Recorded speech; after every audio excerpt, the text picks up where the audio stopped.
और मैं अपने सभी भाइयों के लिए धन्यवाद देना चाहूंगी कि हमारे इस कार्यक्रम को सफल बनाने के लिए वो काफी दिन से प्रयासरत हैं और आज उन्होंने सफलतापूर्ण उसको काम किया है।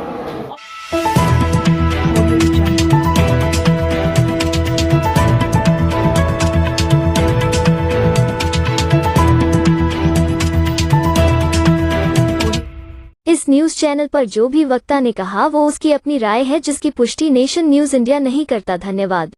और मैं सभी से अपील करना चाहूंगी कि हमारे इस कार्यक्रम में जितने भी लोग, जितने भी पदाधिकारी, नेता और जितने भी लोग यहाँ आए हुए हैं, मैं सभी से हाथ जोड़कर निवेदन करना चाहूंगी, अपने घर की महिलाओं को साथ लेके जाएं जब कार्यक्रम में जाएं और उन्हें तैयार करें। जो हमारी बच्चियां हैं जो पढ़ गई हैं, सिर्फ उन्हें इसलिए ना पढ़ाएं कि अच्छा लड़का मिल जाए या उनकी शादी हो जाए। उन्हें पढ़ाने के बाद कोशिश करें कि वो नौकरियों में आए। और जो बच्चियां, जो बहुएं नौकरियों में हैं, मैं सबसे कहना चाहूंगी कि आप सब मिलकर प्रयास करें कि वो बच्चे अपनी नौकरी कंटिन्यू कर सकें। और हम आरक्षण की बात कर रहे हैं, हम चाहते हैं कि महिलाओं को 33% आरक्षण मिले, लेकिन उसके साथ हमारी कोशिश ये भी होनी चाहिए कि जिस दिन ये मौका आए तो उस दिन ओबीसी समाज, एसटी, एससी समाज की महिलाएं निकल के आए, जिससे उनको इस चीज का लाभ मिल सके। अगर हम अपने घर की बच्चियों को, महिलाओं को तैयार नहीं करेंगे तो ये सारी मलाई जो हमने आज मेहनत करके बनाई है, या कांग्रेस पार्टी ने अपने स्तर पर मुद्दा उठाया और सभी लोगों का जो प्रयासरत है, वो सारी सवर्ण जाति की महिलाएं लेके चली जाएंगी। आपके हाथ कुछ भी नहीं आएगा।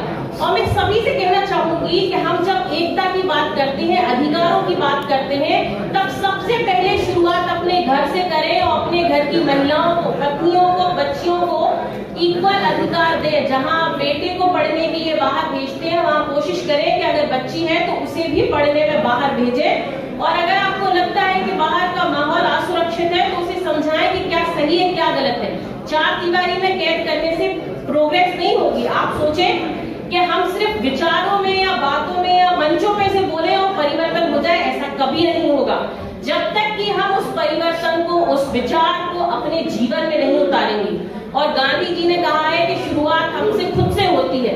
अगर आप किसी को मना करना चाहते हैं कि ऐसा आप ना करें, तो सबसे पहले आप उदाहरण आप स्वयं बने।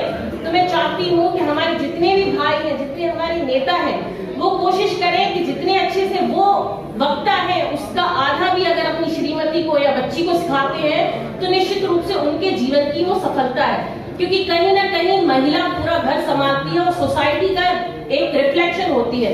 जैसी महिलाएं होंगी वैसा ही सोसाइटी प्रोग्रेस करेगी, क्योंकि पुरुष का योगदान सीमित होता है। चाहे वो कितने भी योग हो, एक टीवी रिमोट को छोड़ के वो काम करने नहीं जाएंगे। एक निश्चित समय के बाद शायद ये सभी घरों की स्थिति होगी, पर अगर महिला ऐसी है, उसका मन नहीं भी होगा, तब भी या तो वो कार्य करवाएगी या नहीं करवाएगी तो किसी और से करवाएगी।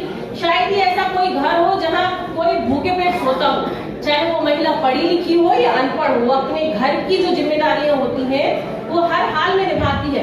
तो अगर वो महिला हमारे सदन में जाएगी, पार्लियामेंट में जाएगी या विधानसभा में जाएगी, तो निश्चित रूप से सोसाइटी का स्वरूप कुछ और ही होगा। तो हमारी कोशिश होनी चाहिए कि हम अच्छी महिलाएं तैयार करें, उनको अपने साथ उठने बैठने योग्य बनाएं। अगर लगता है कि भाई मेरी पत्नी तो मेरी ऐसी शादी करवा दी, वो तो कहीं जाने लायक नहीं, तो आप उसे तैयार करें। क्यों नहीं आप उसे ग्रूम करते हैं? ये कोई बहुत बड़ी बात नहीं है। 4 बार जाने के बाद शायद आप उतना अच्छा ना सीख पाए जितना जल्दी महिलाएं सीखती हैं। उनकी कैचिंग पावर बहुत अच्छी होती है। तो हमारी कोशिश होनी चाहिए कि हम उनको इक्वल अधिकार दें। और उसके साथ ही साथ ओबीसी में आप जितनी भी जातियां आती हैं, मैं सभी से कहना चाहूंगी, आप उन सबको छोड़ के कि भाई ये मैं लोधी हूँ या कोई गुर्जर है, यादव है, XYZ है, वो सब ना बन के सिर्फ और सिर्फ ओबीसी बने और अपने अधिकारों को सरकार से ले। और अगर जितना हो सके तो ये जितने भी आजकल चल रहा है राम राज्य, हम उसका बहुत खुल के विरोध अगर ना भी कर पाए तो कम से कम जो लोग उसको समझते हैं अपने घर में तो उसको लागू करवाएं। क्योंकि हमारे देश में 90% लोग एजुकेटेड जो है वो भी मतलब पढ़े लिखे गवार कह सकते हैं इनको। क्योंकि सिर्फ हम यहाँ पे भारत में जिस तरीके की शिक्षा पद्धति है, हम सिर्फ क्लास पास करने के लिए पढ़ते हैं, ना तो उस पढ़ाई को हम समझ पाते हैं और ना उसको कभी लागू कर पाते हैं। तो लोगों में अभी भी एजुकेशन बहुत निचले लेवल पे है। वो चीजों को शायद पढ़ लेते हैं पर समझने में और उसको अपने जीवन में उतारने में बहुत समय लग जाता है। तो ऐसे हम कोशिश करें कि अपने घर में इन चीजों को समझाएं कि क्यों गलत है और क्यों नहीं करना चाहिए।